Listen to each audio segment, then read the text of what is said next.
अस्सलाम वालेकुम ख़वातीन व हज़रात। आज की हमारा जो मौजू है बहुत इम्पोर्टेंट मौजू है जो कि गुस्ल के हवाले से होने वाला है। गुस्ल के बारे में चंद अहम गलतियां जो हमारे माशरे में पाई जाती हैं उसको तो हम डिस्कस करेंगे ही, लेकिन इसके साथ साथ गुस्ल किन हालतों में फ़र्ज़ होता है और इसको करने का तरीका क्या है। इस हवाले से हमारे साथ हाफ़िज़ मोहम्मद शाहिद अहमद साहब मौजूद हैं, तो हम इनसे पूछते हैं कि कब कब गुस्ल फ़र्ज़ होता है। वालेकुम अस्सलाम व रहमतुल्लाहि व बरकातुहू। शाम भाई, गुस्ल फ़र्ज़ होने के कुछ असबाब हैं जिनकी वजह से गुस्ल फ़र्ज़ होता है। मनी का अपनी जगह से शहवत के साथ जुदा होकर उज़व से निकलना, इससे भी गुस्ल फ़र्ज़ होता है। नंबर 1, इहतलाम यानी सोते में मनी का निकल जाना, इससे भी गुस्ल फ़र्ज़ होता है। नंबर 3, शर्मगाह में हशवा यानी सुपारी का दाखिल होना, शहवत हो या ना हो, इंजाल हो या ना हो, दोनों पर गुस्ल फ़र्ज़ हो जाता है। हैज़ के बाद फारिग होना, इससे भी गुस्ल फ़र्ज़ होता है, बाद में गुस्ल करना होता है। इसी तरह निफास यानी बच्चा जनने के बाद जो खून वगैरह आता है उसके बाद भी गुस्ल करना फ़र्ज़ होता है। ये तो वो कंडीशंस हो गई जिनमें गुस्ल फ़र्ज़ हो जाता है, लेकिन किन किन मौक़ों पर गुस्ल करना सुन्नत है, हमारी ऑडियंस को बता दें तो रहनुमाई हो जाएगी। जुमे वाले दिन गुस्ल करना सुन्नत है, ईद उल फितर के दिन गुस्ल करना सुन्नत है, बकरा ईद के दिन गुस्ल करना सुन्नत है, और 9 ज़िलहिज्जतुल हराम एहराम बांधते वक़्त नहाना सुन्नत है। ये तो वो चंद मौक़े हो गए जिन पर गुस्ल करना सुन्नत है, लेकिन आजकल हमारे माशरे में यंग जनरेशन को गुस्ल के फ़राइज़ भी नहीं पता। उनको ये भी नहीं पता कि गुस्ल कैसे किया जाता है, आखिर गुस्ल के फ़र्ज़ कितने हैं और गुस्ल कैसे किया जाता है। तो आप बता देंगे गुस्ल के फ़राइज़ कितने हैं।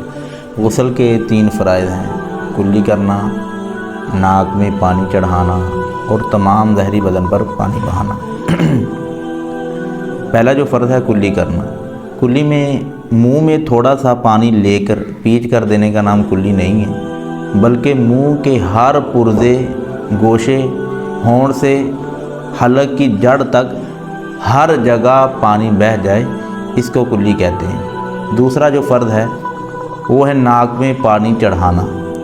जल्दी जल्दी नाक की नोक पर पानी लेने से काम नहीं चलेगा, बल्कि जहाँ तक नरम जगह है यानी सख्त हड्डी के शुरू तक धोना लाजमी है, और ये कि हो सके कि पानी को सूख कर ऊपर खींच लीजिए। ये ख्याल रखिए कि बाल बराबर भी जगह धुलने से रह ना जाए, वरना गुस्ल ना होगा। नाक के अंदर अगर रीढ़ सूख गई हो उसका छुड़ाना भी फ़र्ज़ है। नीज़ नाक के बालों का धोना भी फ़र्ज़ है। इसी तरह नंबर 3, तमाम ज़हरी बदन पर पानी बहाना, यानी कि सर के बालों से लेकर पाँव के तलों तक तमाम जगह पानी बहाना ज़रूरी है। ये गुस्ल का तीसरा फ़र्ज़ है। ये तो गुस्ल के फ़राइज़ हो गए।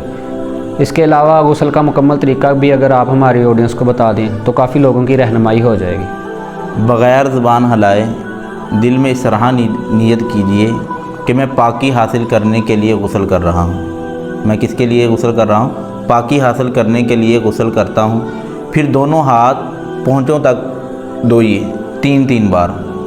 फिर इस्तिंजे की जगह धोइए, खा नजासत हो या ना हो, खा नजासत हो या ना हो उसको धोइए।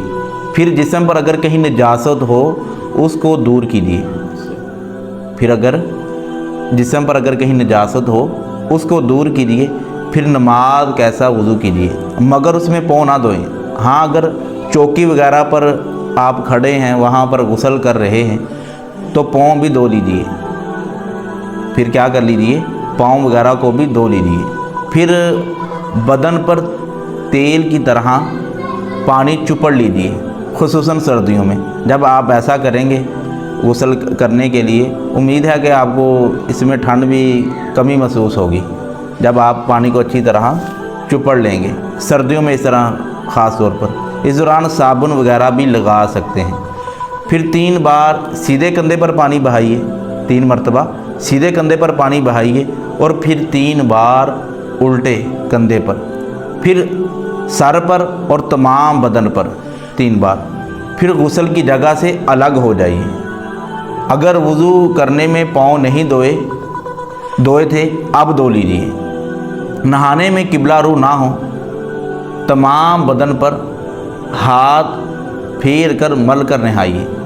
ऐसी जगह नहाएं कि किसी की नज़र ना पड़े। ऐसी जगह नहाना चाहिए कि किसी की नज़र वगैरह ना पड़े वहाँ पे। अगर ये मुमकिन ना हो तो मर्द अपना सितर नाफ के नीचे से लेकर दोनों घुटनों समेत यानी किसी मोटे कपड़े में छुपा ले।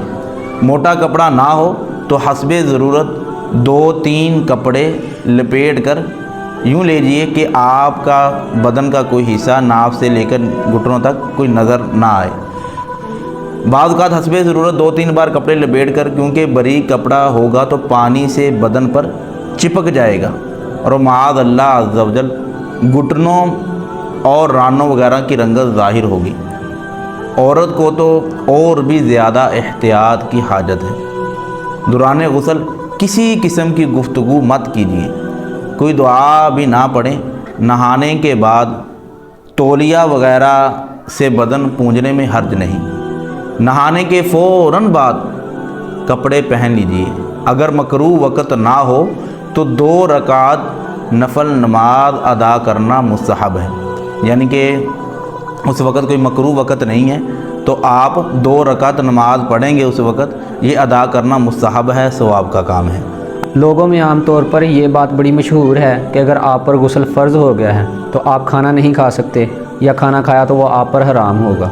इसके अलावा एक और बात पाई जाती है कि अगर आप पर गुस्ल फ़र्ज़ हो गया है तो आपने गुस्ल नहीं किया तो आप गुनाहगार हैं। इस हवाले से बताएं ज़रा। आपने पूछा कि गुस्ल में देर करना, उस दौरान खाना वगैरह खाना कैसा है। खाना वगैरह खाने में तो कोई हर्ज नहीं है, तो अलबत्ता सरकार अलैहिस्सलाम ने इरशाद फरमाया जिस पर गुस्ल फ़र्ज़ हो, इसमें हैज़ व निफास वाले शामिल नहीं हैं, जिस पर गुस्ल फ़र्ज़ हो उस घर में रहमत के फरिश्ते नहीं आते। कुत्ता, तस्वीर और जुम्बी शख्स। आपको पता है कि नमाज का वक़्त निकल जाएगा, रात को इतनी लेट सोएं तो नमाज का वक़्त निकल जाए, तो फिर बेहतर तो यही है कि आप उसी वक़्त गुस्ल वगैरह कर लें अच्छे तरीके से। तो इसलिए एहतियात करनी चाहिए। तो ख़वातीनो हज़रात, ये थी हमारी आज की वीडियो। उम्मीद करते हैं कि आपके इल्म में कुछ ना कुछ इजाफ़ा ही किया होगा। अगर हमारी वीडियोज़ पसंद आए तो चैनल को सब्सक्राइब कर दें। मिलते हैं अगली वीडियो में। अल्लाह हाफ़िज़।